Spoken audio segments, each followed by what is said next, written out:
ನಮಸ್ತೆ. ನಮ್ಮ Kannada sex education ಚಾನಲ್ಗೆ ಸ್ವಾಗತ. ಕೆಲವೊಂದು ಪೇಷಂಟಲ್ಲಿ ಸಂಭೋಗ ಅಥವಾ ಇಂಟರ್ಕೋರ್ಸ್ ಮಾಡ್ತಾ ಮಾಡ್ತಾ ಎರೆಕ್ಷನ್ ಡೌನ್ ಆಗ್ತಾ ಹೋಗುತ್ತೆ.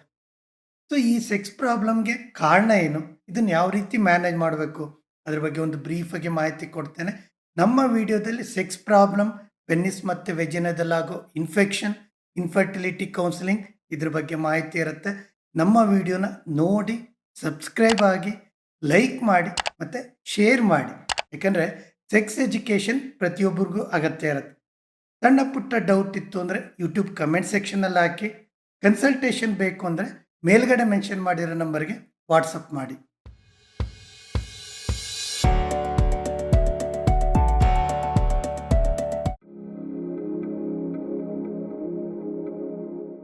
ಲಾಸ್ಟ್ ವೀಕ್ ಒಂದು ಕಪಲ್ ಬಂದಿದ್ರು.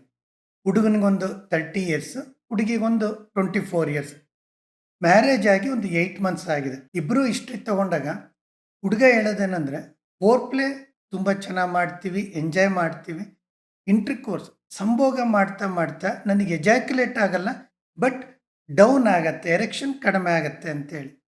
ಸೊ ವೈಫ್ ಹಿಸ್ಟ್ರಿ ತೊಗೊಂಡಾಗು, ಸೊ ನನಗೆ ಫೋರ್ ಪ್ಲೇ ಚೆನ್ನಾಗಿ ಅನಿಸುತ್ತೆ, ಬಟ್ ಇಂಟರ್ಕೋರ್ಸ್ ಮಾಡ್ತಾ ಮಾಡ್ತಾ ನನಗೆ ಪೆನ್ನಿಸ್ ಒಳಗಡೆ ಬಂದಿದ್ದು ಫೀಲ್ ಆಗಲ್ಲ, ಅಥವಾ ಅವ್ರು ಔಟ್ ಆಗಿದ್ದು ಫೀಲ್ ಆಗಲ್ಲ, ಹಾಗೆ ಡೌನ್ ಆಗೋದು ಫೀಲ್ ಆಗುತ್ತೆ ಅಂತ ಅಂದರು.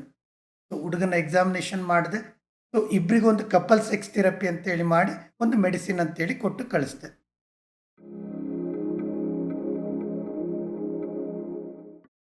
ಈ ಥರ ಪ್ರಾಬ್ಲಮ್ಗೆ ತುಂಬ ಕಾರಣ ಇರುತ್ತೆ. ಇಲ್ಲಿ ಮೈಂಡ್ ಒಂದು ಅಲರ್ಟ್ ಅಥವಾ ಇನ್ವಾಲ್ವ್ಮೆಂಟ್ ಇರೋಲ್ಲ. ಫಸ್ಟ್ ಕಾರಣ ಬಂದು ಒಂದು ಡೈವರ್ಷನ್ ಅಥವಾ ಏನಾದರೂ ಒಂದು ಥಾಟ್ ಅಂತ ಹೇಳ್ತೀವಿ. ಇಂಟರ್ಕೋರ್ಸ್ ಮಾಡ್ತಾ ಮಾಡ್ತಾನೆ ಅವನಲ್ಲಿ ಗಮನ ಇಲ್ಲದೆ ಥಾಟ್ಸ್ ಬೇರೆ ಬೇರೆ ಬಂದು ಆಟೋಮೆಟಿಕಲಿ ಎರೆಕ್ಷನ್ ಕಡಿಮೆ ಆಗತ್ತೆ. ಎರಡನೇದು ಲ್ಯಾಕ್ ಆಫ್ ಪಾರ್ಟ್ನರ್ ಸಪೋರ್ಟ್. ಫೋರ್ ಪ್ಲೇನಲ್ಲಿ ಇಬ್ಬರು ತುಂಬ ಎಂಜಾಯ್ ಮಾಡ್ತಾರೆ. ಇಂಟರ್ಕೋರ್ಸ್ ಬಂದಾಗ ಪಾರ್ಟ್ನರ್ ಅಥವಾ ವೈಫ್ ಇರ್ಬೋದು, ಯಾವುದೇ ಒಂದು ಬಾಡಿ ಮೂಮೆಂಟ್ ಇರೋದಿಲ್ಲ, ಸ್ಟಿಮ್ಯುಲೇಷನ್ ಇರಲ್ಲ. ಇದು ಅವನಿಗೊಂಥರ ಡಿಸ್ಟರ್ಬ್ ಆಗ್ಬೋದು, ಅದು ಸಹ ಒಂದು ಕಾರಣ ಆಗುತ್ತೆ ಎರೆಕ್ಷನ್ ಕಡಿಮೆ ಆಗಲಿಕ್ಕೆ. ಮೂರನೇದು ಬಂದು ಸ್ಟ್ರೆಸ್ ಅಂತ ಹೇಳ್ತೀವಿ. ವರ್ಕು, ಫ್ಯಾಮಿಲಿ, ಫೈನಾನ್ಸು, ಈ ಥರ ಯಾವುದಾದ್ರೂ ಒಂದು ಸ್ಟ್ರೆಸ್ ಇತ್ತು ಅಂದರೆ ಅವನಿಗೆ ಫೋಕಸ್ ಮಾಡೋಕ್ಕಾಗಲ್ಲ. ನೆಕ್ಸ್ಟ್ ಬಂದು ತುಂಬ ಕಪಲಲ್ಲಿ ಆ ಸೆಕ್ಸ್ ಅಂದರೆ ಒಂದು ಕನ್ಸೀವ್ ಅಥವಾ ಪ್ರೆಗ್ನೆನ್ಸಿ ಆಗಿಬಿಡ್ಲಿ ಆ ದೃಷ್ಟಿಯಿಂದ ಬರೀ ಓವ್ಯುಲೇಷನ್ನು ಈ ಥರ ಒಂದು ಡೇಟ್ ಇಟ್ಕೊಂಡು ಸೆಕ್ಸ್ ಮಾಡಿದಾಗೂ ಸಹ ಆ ಎರೆಕ್ಷನ್ ಸಪೋರ್ಟ್ ಕೊಡೋದಿಲ್ಲ. ನೆಕ್ಸ್ಟ್ ಬಂದು ರಿಲೇಷನ್ಶಿಪ್ ಪ್ರಾಬ್ಲಮ್ ಅಂತ ಹೇಳ್ತೀವಿ. ಗಂಡ ಹೆಂಡತಿ ನಡುವೆ ಒಂದು ಹೊಂದಾಣಿಕೆ ಇಲ್ಲದೆ ಇರೋದು, ಇಬ್ಬರಲ್ಲೂ ತುಂಬ ಡಿಫ್ರೆನ್ಸಸ್ಸು, ತುಂಬ ಜಗಳ, ತುಂಬ ಒಂಥರ ಕಂಫರ್ಟಬಲ್ ಇಲ್ಲ ಅಂದಾಗ ಅದು ಒಂದು ಕಾರಣ ಆಗತ್ತೆ. ನೆಕ್ಸ್ಟ್ ಬಂದು ಲ್ಯಾಕ್ ಆಫ್ ಪ್ರೈವೇಸಿ.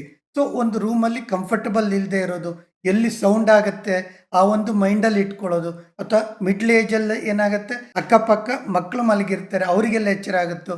ಸೊ ಇವೆಲ್ಲ ಕಾರಣಗಳೇನಾಗುತ್ತೆ, ಆ ಮೈಂಡ್ ಅಥವಾ ಬ್ರೈನಿಗೂ ಪೆನ್ನಿಸಿಗೂ ಕನೆಕ್ಷನ್ ಇರೋದಿಲ್ಲ, ಸ್ಟಿಮ್ಯುಲೇಷನ್ ಇರಲ್ಲ. ಇಂಟರ್ಕೋರ್ಸ್ ಮಾಡ್ತಾ ಮಾಡ್ತಾನೆ ಎರೆಕ್ಷನ್ ಕಡಿಮೆ ಆಗ್ತಾ ಬರುತ್ತೆ.